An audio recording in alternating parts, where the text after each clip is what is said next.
Sebastian Croft and I were on again, off again for 7 years. I was responsible for the off. He was responsible for the on.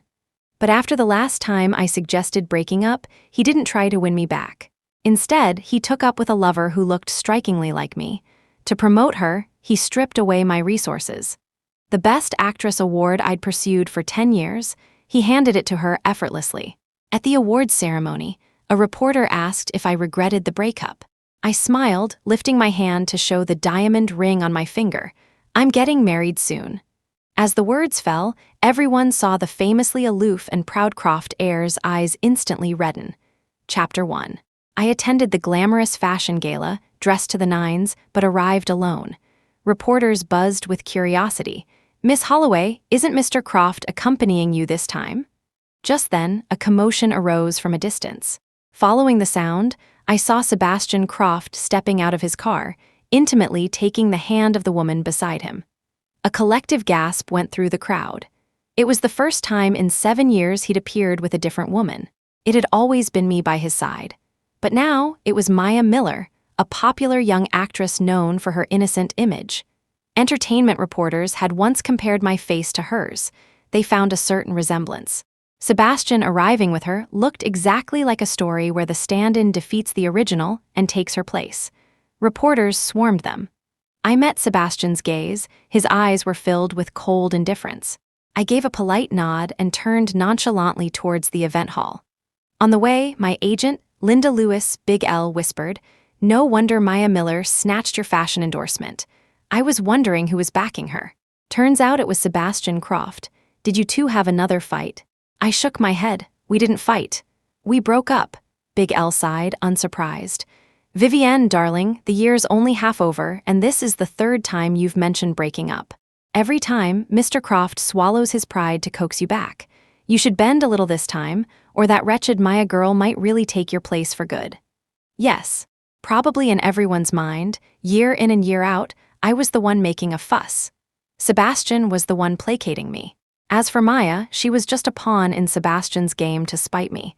If I just gave in, Sebastian would immediately get back together with me. But I knew. Sebastian wasn't just being spiteful, he was making a statement. He was telling me, if you're not willing, plenty of others are. I clenched my fist. The diamonds sewn onto my skirt pricked my skin, a faint sting that sharpened my senses. "We won't get back together." My voice was firm. "This time, it's really over between him and me." Chapter 2. Sebastian and I dated for 7 years. During that time, we broke up and got back together no less than 20 times.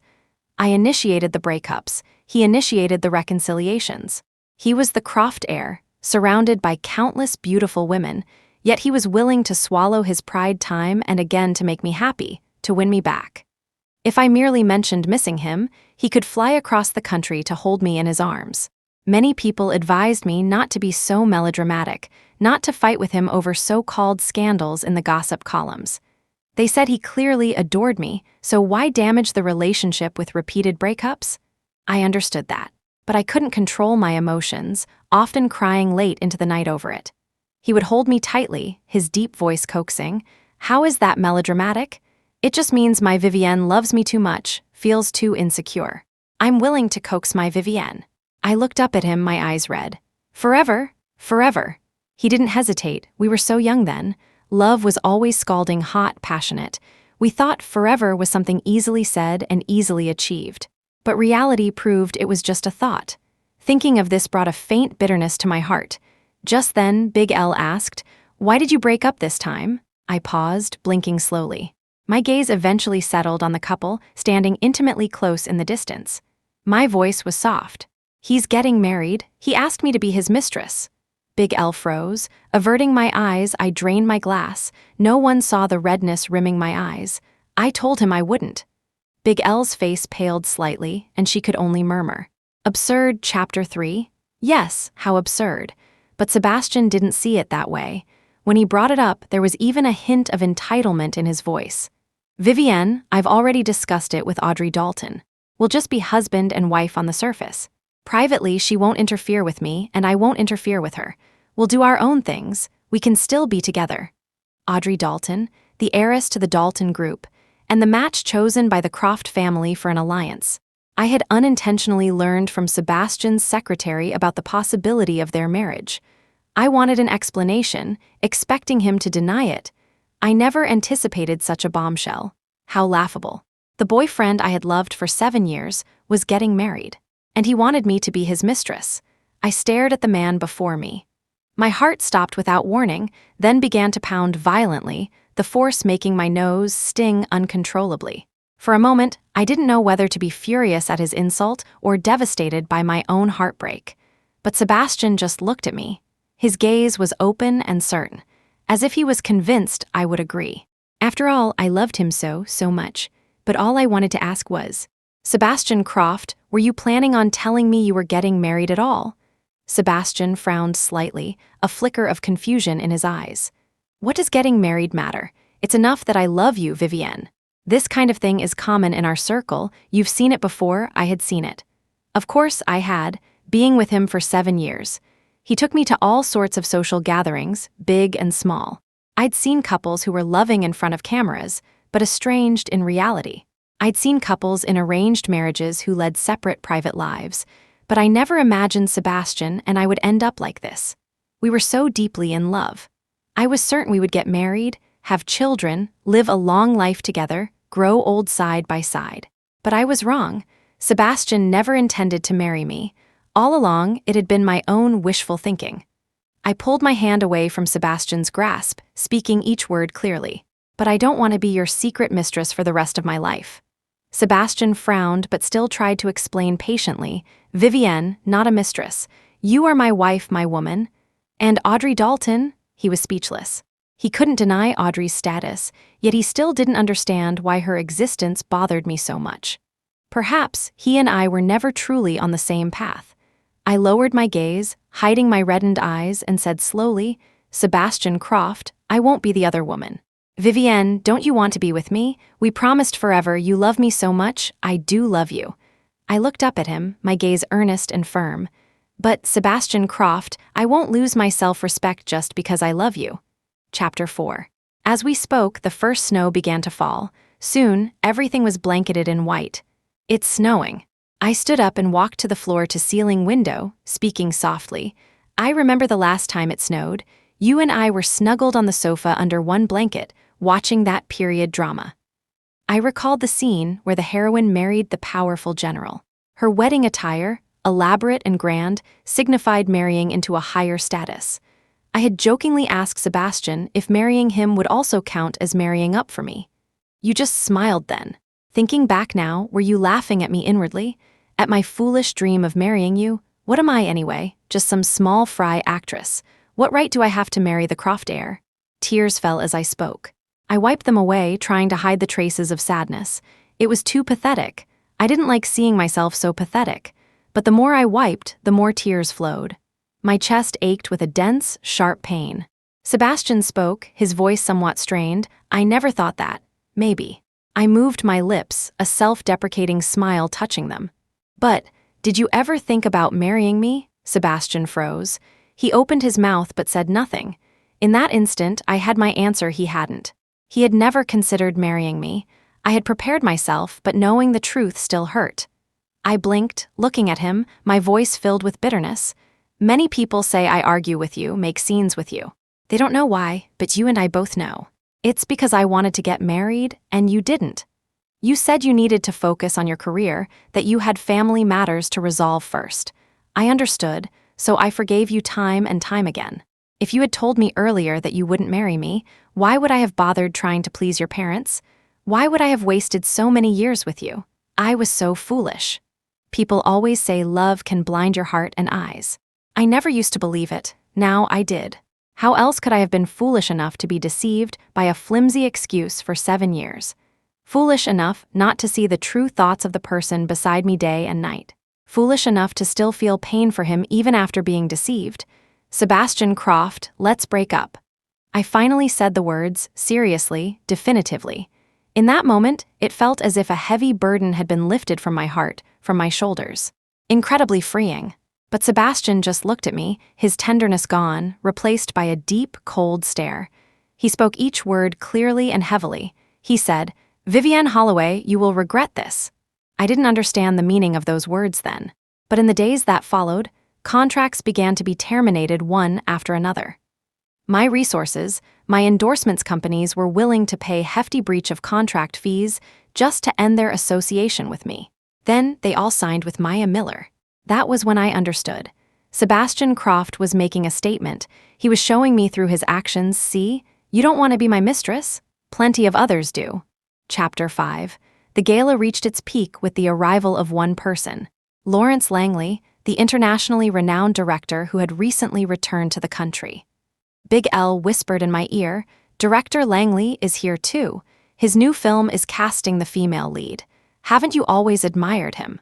I heard he's always appreciated your work too. You need to fight for this. Okay. Champagne flute in hand, I was about to approach Mr. Langley, but then I saw Sebastian, holding Maya Miller's hand, walk up to the director. Director Langley, this is Miss Maya Miller, whom I recommended. Maya glanced at me, her eyes full of smug triumph. With Sebastian's introduction, Mr. Langley quickly began discussing the film's story with Maya. I pursed my lips, feeling momentarily lost. But determined to try, I walked towards him. Mr. Langley, hello? And this is? Mr. Langley asked, puzzled. Before I could introduce myself, Sebastian suddenly spoke up. She's my former lover. Lover. The word hung in the air, laced with insinuation. My heart skipped a beat. Turning to look at him, I met his challenging gaze. He was doing it on purpose. He knew I rejected that label, yet he deliberately pinned it on me. His gaze shifted away, his smile icy. Her acting is mediocre. 3 words, effortlessly defining my 10 years of hard work. Hearing this, Director Langley didn't spare me another glance. In that moment, I understood the opportunity I had waited years for was gone. A hollowness opened inside me, something vital slipping away, impossible to grasp. I turned and left. But in a backstage corridor, I ran into Sebastian. He leaned against the wall, head tilted, watching me. The colorful lights reflected in his eyes, but held no warmth. He asked me, Vivienne Holloway, do you regret it now? Losing so much after leaving me? Do you regret it? Come back to me, and everything you want will still be yours. I looked up at him. My gaze was clear and gentle, but held no trace of regret. I smiled softly. Sebastian Croft, I never regret my decisions. I didn't want it anymore. It was as simple as that. Chapter 6. Thanks to Sebastian's interference, all my endorsements and projects were canceled, granting me a rare vacation. I had been busy constantly for the 10 years since I entered the industry. Finding myself idle, I wasn't sure what to do. While cleaning my apartment, I unexpectedly found a shirt in the closet. A cufflink was fastened to the sleeve. Black crystal, with the character Seb engraved in the center. I tried to recall when he might have left it here but couldn't remember. I initially wanted to throw it away, but remembering Sebastian mentioning how valuable the cufflinks were, I set it aside. I didn't want to owe him anything more. I notified his secretary to come and pick it up. Over the phone, his secretary said quietly, Miss Holloway, Mr. Croft has been talking about you a lot these past few days. He still loves you. It's just that the Croft family is very insistent on the arranged marriage. That's why Mr. Croft resorted to asking you to be his mistress. It wasn't what he truly wanted. He chose his words carefully, but he couldn't hide the indifference in his tone. In their circle, being a mistress, the other woman, wasn't considered shameful. I murmured I understand. Hearing this, his secretary asked cautiously, Miss Holloway, it's good that you understand. When will you be coming back? I can pick you up. I cut him off. I'm not coming back. It's been over between him and me for a long time. I had said it before. I didn't like being pathetic, and I never regretted my choices. As I finished speaking, I heard a loud crash from the other end of the line. Boom. Sebastian's hoarse, deep voice came through the phone. Then get lost, get as far away as possible. So, he had been listening nearby all along. Still so childish. Always making his secretary test the waters after he messed up. But this time, I wouldn't soften. Hanging up, I looked at the shirt now stuffed into a trash bag. Suddenly, I wanted to go back to my hometown. I missed my mom and dad. Chapter 7. I should arrive tonight. Settled on the high-speed train, I called my mother. She delightedly called my father over, then told me with a smile, Darling, be careful on the way. Watch your purse. Mom and Dad will be waiting for you at the station entrance." Hearing this, I couldn't help but smile wryly. I was 32 years old, having navigated the entertainment industry for a decade. Yet my mother still reminded me to watch my purse, as if I were still the young girl leaving home for university more than 10 years ago. As soon as I exited the station, I saw my parents eagerly waiting by the entrance. Walking over, Mom immediately took my hand, looking me up and down, while Dad took my suitcase. He glanced behind me, then asked, "Vivienne, why are you back alone? Where's Sebastian?" I froze for a second. Mom nudged Dad, feigning annoyance. "Sebastian must be busy. Your daughter's home, and you're asking about someone else. What kind of father are you?" Right, Dad's wrong." Dad quickly smiled. "Dad will make Vivienne's favorite spicy chicken today to make it up to you." I saw the faint worry in my parents' eyes. I smiled and nodded emphatically. Back home, Dad went to prepare dinner while Mom helped me tidy my room. Tidy, in truth, as my room was always kept clean and neat. When children grow up and leave home, parents often worry about hindering their progress, so they channel their longing and concern into small details. Like repeatedly going into the room their child once lived in. Sitting for a while, looking around. My mom hesitated several times before finally asking, "Vivienne, did you and Sebastian have a fight? Did Sebastian make you angry again?" See, when Big L talked about Sebastian and me, she always said I was making a fuss. But Mom assumed it must be Sebastian's fault. I didn't want her to worry about my relationship, so I simply said, "We broke up." But then Mom came closer, looked at my face, and pulled me into her arms, whispering, "Vivienne must have been wronged, didn't she?" I was stunned. I didn't cry when I found out the lover of 7 years never planned to marry me. I didn't cry when my resources and endorsements were taken away. I didn't cry when pressed about whether I regretted it, because I knew crying was useless.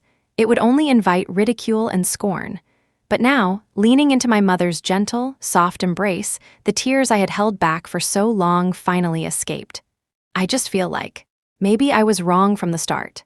I shouldn't have accepted Sebastian's confession of love, shouldn't have gotten together with him, shouldn't have softened and stayed with him after his endless explanations the first time I suspected he wouldn't marry me. Maybe I really was wrong. But Mom just gently wiped away my tears, saying softly, "Vivienne, it's like how even deities face trials when they descend to the mortal world. Perhaps Sebastian was just a trial of love for you. Our Vivienne spent 7 years overcoming it. Mom should be happy for Vivienne because Mom believes that from now on, everything in Vivienne's life will go smoothly." "Really?" I looked up at her.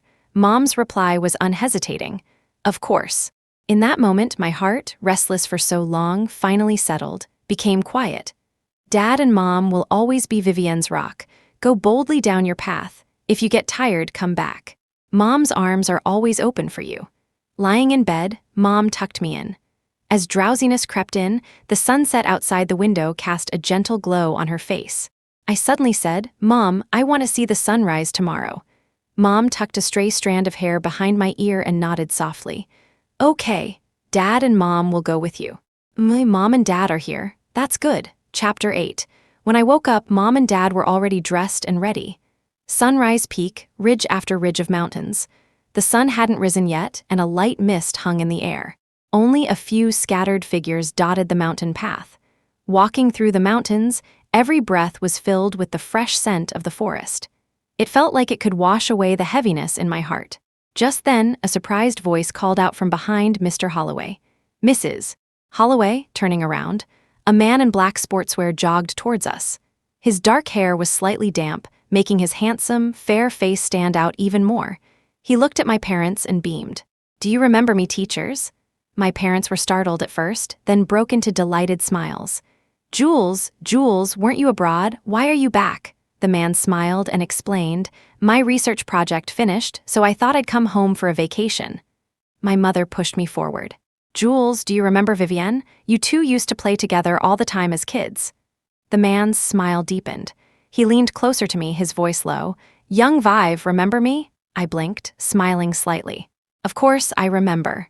Young Jules, Julian Ashford, my childhood playmate. Back when we lived in the old lane, we were neighbors.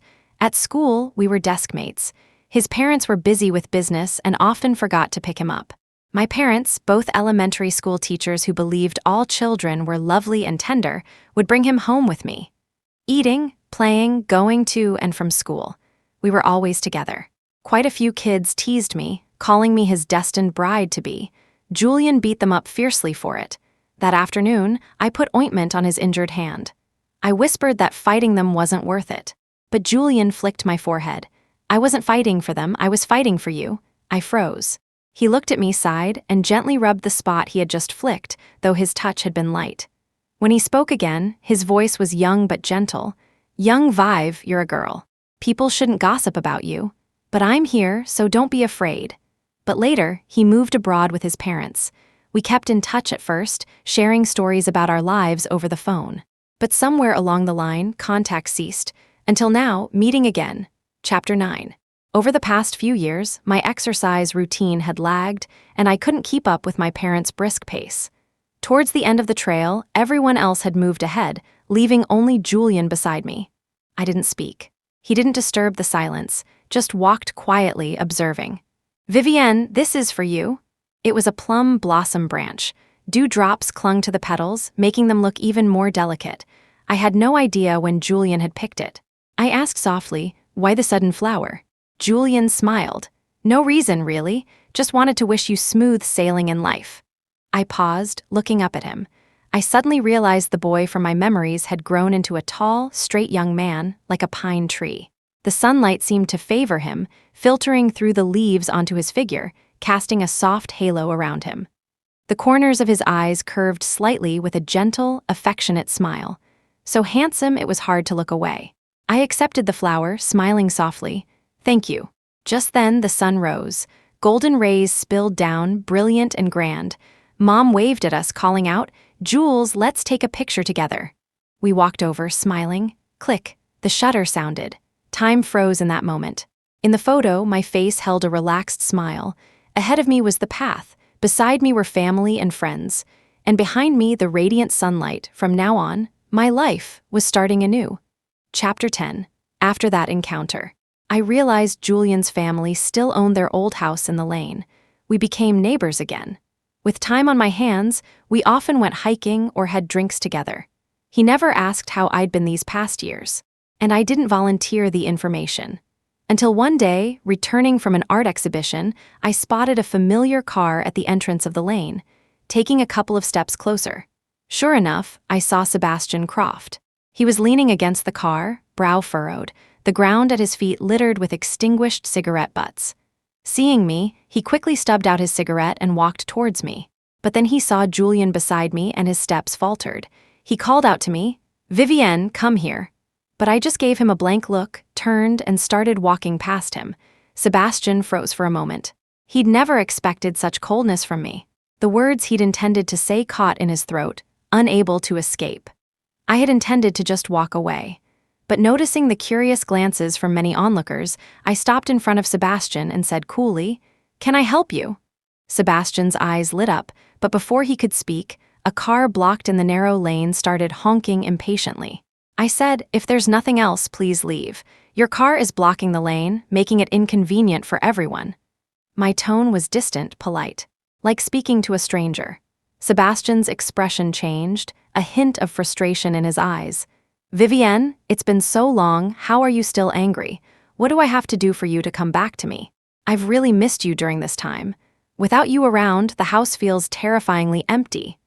Saying this, he moved closer, reaching for my hand. I pulled away. Even now, he didn't understand. He still thought I was just sulking. That if he just lowered his head and coaxed me a little, I would soften and go back to him, just like every other time we'd broken up over the past 7 years. But no. This time, I wouldn't turn back. Tired of Sebastian's persistence, I led him to a secluded spot. Turning back to face the man before me, I said softly, Sebastian Croft, the Croft family wants you to make an arranged marriage, and you ask me to be your mistress, thinking it's perfectly reasonable. Then what if my family also needs me to get married? Would you be willing to be my lover? Sebastian froze, his face darkened. You wouldn't. Why? You get married, I get married. That would be fair, wouldn't it? Chapter 11. In the deserted alleyway, my questioning voice echoed. Sebastian's face grew paler by the second. He looked at me, then glanced towards Julian waiting at the lane entrance. A crack slowly appeared in his usually confident gaze. He had misunderstood, but I didn't want to explain anymore, nor did I need to explain to him. When I spoke again, my voice held a tinge of self-mockery. Sebastian Croft, from the very beginning, you never saw us as equals, did you? You're from a wealthy family. You need an arranged marriage to maintain your business. I'm just from a modest background, unable to help your career, but suitable as a mistress. You always said you liked me, but deep down, you looked down on me. You asked if I regretted it. I truly don't. I sighed softly, a hint of wistfulness in my eyes. After all, we were truly in love once. I don't want to use this ugly ending to condemn the past version of myself who chose to be with you. We were too young then, both thinking love was eternal, forgetting that people's hearts change. The person I loved was the Sebastian who sang love songs loudly on the university field to woo me. The Sebastian who would rather give up everything to love me. The Sebastian who strived to climb higher for the freedom to marry whom he chose. Not the Sebastian standing before me now, ready to abandon me for ambition. Perhaps, from his perspective, his choice wasn't wrong, but I didn't like it anymore, so I don't regret it.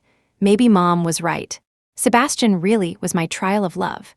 It was unfortunate that I spent my best 7 years entangled in this trial. But fortunately, my life is longer than 7 years. I allow myself to be sad, upset, heartbroken, but I absolutely cannot stay stuck in place. I have ambition, my ambition won't let me stop. So, Sebastian Croft, we are really over.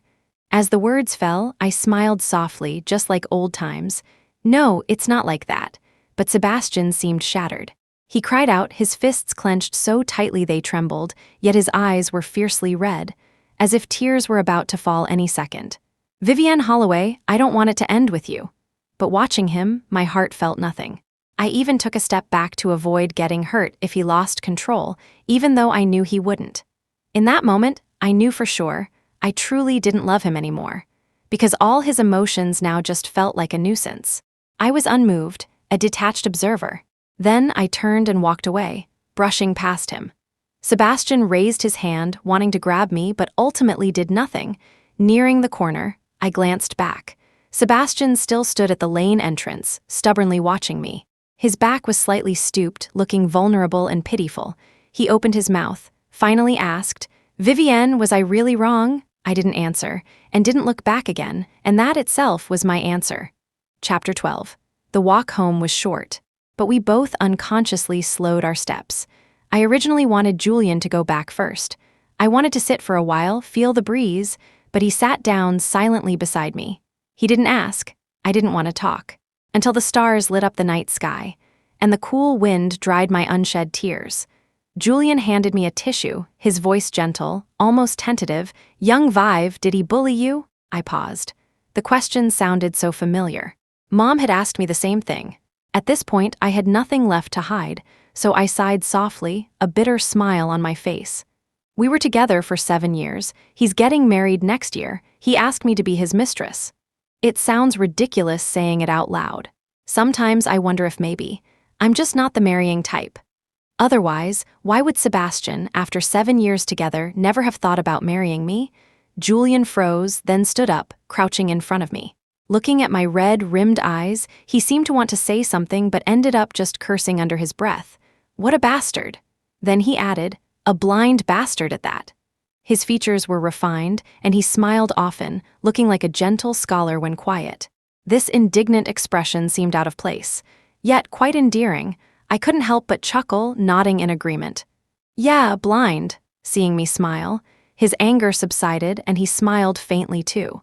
Are you still going back to the industry? I nodded. Of course. My ambition won't let me stay put. My love life was a mess. Sebastian wanted to destroy my career to force me back to him, but he underestimated me. I've always been the type to keep hitting a wall until it breaks, never turning back. Even if I ended up bruised and bloody, I wouldn't admit defeat. And I certainly wouldn't stop moving forward. Julian looked at me for a long, long time, then stood up and offered me his hand. He said, that's good. He said the young Vive he knew was always this resilient. Finally, he said, then I wish you smooth sailing from here on out. The wind chimed the bell hanging on the window. Ding dong, ding-a-ling, clear and pleasant. I looked up at him, beaming, "Here's to us." Chapter 13. One sunset a month later. The sun was glorious that day. The afterglow brilliant. Julian Ashford proposed to me, very suddenly. He knelt on one knee, holding out a diamond ring. His voice trembled as he confessed his feelings. "Vivienne, I know this is all very sudden, but it's a decision I've made after thinking about it thousands of times. Of course, I'm not pressuring you to be with me. I just wanted to tell you this way that you're not some unloved little girl. You're certainly not unsuitable for marriage. It's just that others are blind and don't see how wonderful Vivienne is. They don't deserve you." My heart leaped. I suddenly remembered what I'd said last month. Maybe I'm just not good marriage material. It was just an offhand complaint. But here and now, he was giving me his answer. He was telling me I was better than anyone. He said, "Vivienne Holloway, don't feel insecure." He said he liked me, that he had never forgotten me. He even told me the reason he came back wasn't for a vacation, but because he heard Sebastian and I broke up. He dropped his research and rushed back. "I just felt you might need comfort at this time." Looking at it now, I underestimated Vivienne. Vivienne managed to pull through on her own. He sounded a little shy saying this, yet also proud. I couldn't help but laugh. But as I laughed, I started crying. I had fantasized countless times about being proposed to, perhaps grandly, perhaps ceremoniously, but in the end, it was so simple. So moving. My parents were nearby, watching me with tearful smiles. They both loved me. So they wouldn't force me into any decision. And so I accepted Julian's ring. In that moment, it wasn't the shackle of marriage, but a precious gift. A token of a young man's heart. Wiping away the last tear, I said softly, "I think I can give this some serious thought." Chapter 14. Half a month later, I received a call from Big L. She informed me I was nominated for Best Actress at the film festival. I needed to attend. I arrived early. A familiar makeup artist quietly shared some gossip with me, the most eye-catching of which involved Sebastian and Maya. I heard the Croft family officially announce the alliance with the Daltons, but Sebastian actually refused. There was a huge fight a few days ago. Is Mr. Croft really planning to marry Maya Miller? Maya's been incredibly popular lately, snatching resources from so many people. Mr. Croft actually lets her get away with it. Isn't he afraid of backlash one day? She paused here, sighing, "Vivienne, you really escaped a bad situation. I always felt someone like Sebastian Croft isn't our kind of people." I heard his parents had an arranged marriage too. Recently, his father's illegitimate son showed up, apparently around the same age as Sebastian. That kind of family, it's not something we can handle. I opened my eyes. The reflection in the mirror showed a flawlessly made-up face, bright lips, pearly teeth. A slight curve of the lips made me look even more radiant. Not far away stood a figure. Familiar, cold. Dark circles under his eyes, looking utterly exhausted. Maya Miller clung to his arm beside him, smiling sweetly, vividly. But he only looked at me through the mirror. I looked away first, scoffing softly. "Yeah, I can't handle it, so I didn't want him anymore. You can enter the venue now." Pulling back the curtain, I gathered my skirt and walked into the auditorium. Then I turned back, took the ring out of my bag, thought for a moment, then slipped it onto my ring finger. Chapter 15. In the end, the Best Actress award slipped through my fingers again. It belonged to Maya Miller. Maya stood on stage, giving her acceptance speech. The spotlight shone brightly on her. In that moment, she seemed like the ultimate winner. 2 years into her career, she had won the award I'd chased for 10 years, secured endorsements from various luxury brands, and had the Croft heir backing her. How could she not be a winner? I sighed, exchanging a resigned look with the director, then stood up and left the ceremony early. Walking backstage, I unexpectedly ran into Sebastian again. He was on the phone, furious. "How could Maya Miller win Best Actress? Didn't I tell you not to interfere with today's awards?" Someone on the other end said something. Sebastian hung up silently, then stormed into the banquet area, grabbed Maya's wrist, and dragged her backstage. Maya cried out in pain. Sebastian just stared at her coldly, his voice harsh. "Did you do this?" Maya froze, quickly trying to defend herself. "It wasn't me. This award was rightfully mine. Anyway, Vivienne Holloway's acting is mediocre. How could she possibly deserve?" But the next second, Sebastian's hand clamped fiercely around her neck, his tone vicious. "Maya Miller, I don't want to hear you speak ill of Vivienne Holloway ever again. You're not worthy. Vivienne spent 10 years in this industry. The awards she's won are too numerous for you to count. I forced those endorsements to drop her, and they were extremely reluctant to sign you. But back then, without me, those same brands were chasing after her, desperate to sign her. Her popularity, her talent you'll never catch up in your entire life. What makes you think you have the right to judge her? Hearing this, I froze. I never knew Sebastian held such a high opinion of me in his heart. But back then, in front of everyone, he was the one who insulted me as his lover, who declared my acting mediocre. He was always so hypocritical. I let out a short, derisive laugh, then silently turned and left the chaotic scene. At the exit, I was blocked by reporters who had been waiting. Some offered sympathy, some were clearly enjoying the drama, and some, naturally, tried to stir things up. Miss Holloway, do you think your loss of the Best Actress award is related to Mr. Croft? Do you regret breaking up with him now? Facing the cameras, I laughed softly, revealing the diamond ring on my hand. I'm getting married soon. As the words fell, the man standing not far away lost his composure, his eyes reddening instantly. He stared at me, his face pale with shock. He strode towards me, but Maya grabbed his arm. I watched, then moved past the crowd. Left the banquet. Sitting in the agency car, Big L looked at me, wanting to say something but hesitating. I didn't feel like explaining. Just then, my phone rang. Answering it, I heard a familiar voice. Vivienne, I heard you're getting married. Looks like he was watching the live stream. Otherwise, the news wouldn't have traveled so fast. I smiled. Yes, to whom? His voice held a mix of hope and caution. I remained silent for a long time, so long that only the sound of our soft breathing filled the air. I said slowly, "It might be you." As the words left my mouth, Julian gasped on the other end. I have to come back, I absolutely have to come back, but the next second, an angry roar interrupted. Get back here, you rascal, you've already used up 3 years' worth of vacation time this year. It was his mentor.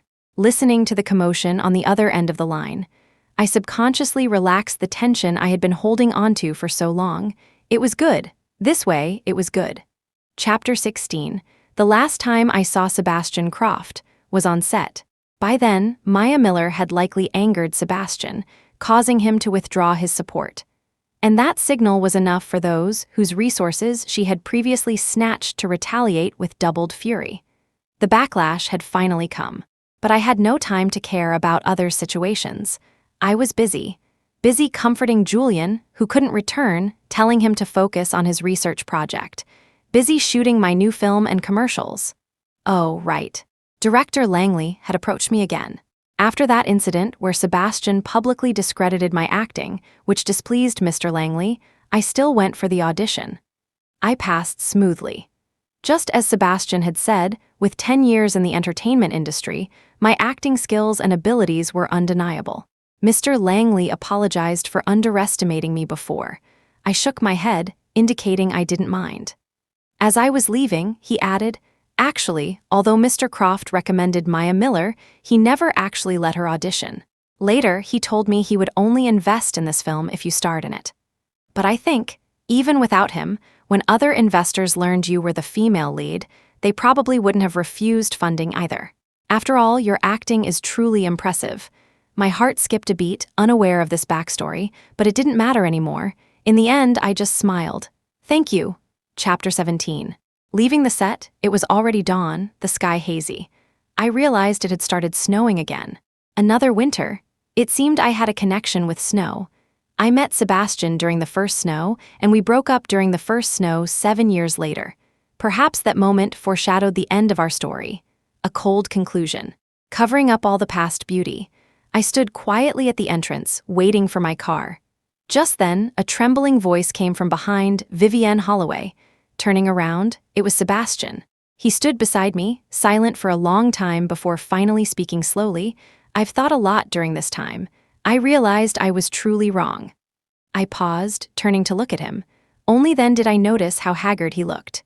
Dark circles under his eyes, bloodshot eyes, unshaven stubble, utterly disheveled. He even smelled faintly of alcohol. I subtly distanced myself. Sebastian noticed, his face paled, but he gave a bitter smile. When you were with me, you never wanted anything material from me. I used to think you couldn't leave me. Otherwise, why would you always soften whenever I coaxed you after a breakup? I forgot that you came back because you loved me. But I trampled all over your sincere feelings. His voice broke at the end. He said, Vivienne, I'm sorry. He also said, if we could start over, I wouldn't let you down. Saying this, his eyes held a glimmer of hope. But I had to shatter this paper-thin illusion myself. If we could start over, Sebastian Croft, when you meet me, please pretend you don't know me. The expression on his face instantly went blank, but tears fell first. Dropping onto the ground, instantly freezing, I looked at him but smiled. I don't want to be entangled with you anymore. A few simple words, yet they seemed to crush Sebastian. He stared with red-rimmed eyes but nodded. Okay. As I got into the car, Sebastian remained standing there, watching me, just like when I told him we were breaking up, but neither time did I ever look back. Chapter 18. Getting out of the car, standing downstairs. I suddenly noticed a familiar figure standing not far away. My heart leaped violently and I ran towards him, stride after stride. He caught me, and just then the sun rose. Warm sunlight dispersed the chill of the first snow, driving away the gloom of the night. He said, Vivienne, I'm back. I gazed into the distance. The sunlight was brilliant. The first snow was falling, but I thought I wouldn't be cold in the winters to come because I had caught the rising sun. End of story.